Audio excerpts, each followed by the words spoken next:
इस 30-35 मिनट के अंदर। अब जो पढ़ चुका है 25 मिनट ये आपके हवाले। मैंने कहा कि इस अकीदे के बाद बात आती है इख्तियारात की, तो हमारा जो मद्दे मुकाबिल है वो पलट के कहता है, या बास लोग ऐसा कहते हैं कि बात जो इख्तियार की आती है अहले बैत की, तो वो कहने लगे कि इख्तियार की मंजिल में सारे इख्तियारात अल्लाह के पास है, अहले बैत के पास कुछ है ही नहीं। बहुत कीजिएगा तवज्जो साहब, अहले बैत के पास कुछ है ही नहीं। मैं पहली बार आपकी खिदमत कर रहा हूँ इतने सालों के बाद। मैं चाहता तो कुछ भी पढ़ देता आपकी खिदमत में इतने सालों में, लेकिन मैं चाहता हूँ मोतबर समात है, मोतबर चीजें आपके हवाले कर रहा हूँ। कहने लगे कि अहले बैत के पास कुछ है ही नहीं। मैंने कहा वो कैसे? कुरान की आयत पढ़ी, बिस्मिल्लाहिर्रहमानिर्रहीम, ला यमलिकून शफाअत। कहने लगे देखिए कुरान में भी लिखा हुआ है कि शफाअत का इख्तियार सिर्फ अल्लाह को है, अल्लाह के अलावा कोई शफाअत नहीं कर सकता।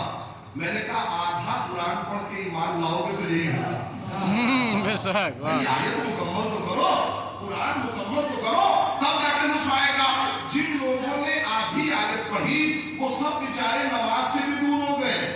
नहीं, मैं इशारों में बात करने का आती हूँ, वो सब नमाज से भी दूर हो गए। जो लिखा हुआ था ला तक़रबुस सलात, नमाज के करीब मत जाना, नमाज के करीब मत जाना। भाई आयत तो मुकम्मल ही नहीं की तुमने। वअंतुम सुकारा, जब नशे की हालत में रहो। बेशक सुभान अल्लाह। आधी आयत पढ़ के ईमान ला रहे हो, कहने लगे नमाज के करीब मत जाओ, क्योंकि खुद कुरान में लिखा हुआ है ला तक़रबुस सलात, नमाज के करीब मत जाओ। भाई आयत मुकम्मल करो ना। वअंतुम सुकारा, जब नशे की हालत में रहो, तो जुमला संभाल लेना मेरे अजीजों। अब समझ में आया कि नमाज से कौन दूर है? नमाज से वही दूर है जो नशे की हालत में है। बेशक सुभान अल्लाह। वाह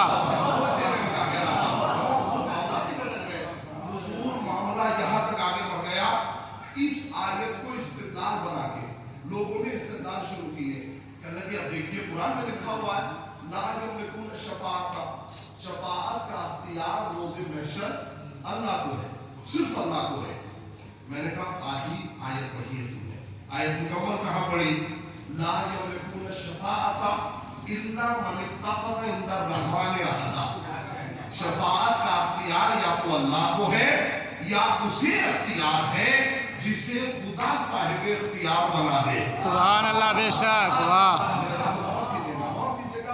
लोग बैठे हुए मोतबर समाज के मेरे सामने, या तो अल्लाह को इख्तियार या उसे इख्तियार है जिसे खुदा इजाजत दे दे।